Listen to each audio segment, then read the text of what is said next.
उद्धव ठाकरेंच्या टीकेवर महायुतीनं पलटवार केलेला आहे। मुख्यमंत्री पदावर बसलेल्या माणसानं असं वक्तव्य करू नये असं चंद्रशेखर बावनकुळे यांनी म्हटलंय।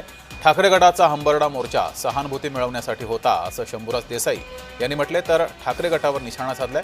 ठाकरे गटाचा मोर्चा केवळ राजकीय आहे असं सुनील तटकरे यांनी म्हणत टीका केली आहे।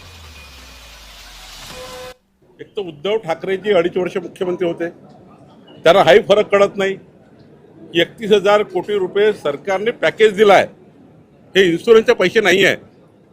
म्हणजे मला कळत नाही की मुख्यमंत्री असलेल्या व्यक्तीने असे बेजबाबदार स्टेटमेंट का करावे।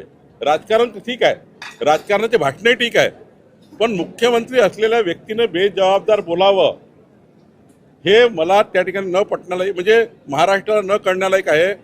त्यांच्या काळामध्ये जेव्हा शेतकऱ्यावर संकट आलं, आपत्ती आली, शेतकरी अडचणीत सापडला, त्यांनी जेवढी मदत दिली नव्हती त्यापेक्षा ज्यादा मदत महायुतीच्या आत्ताच्या सरकारनं या पुरामध्ये सापडलेल्या शेतकऱ्याला दिलेली आहे।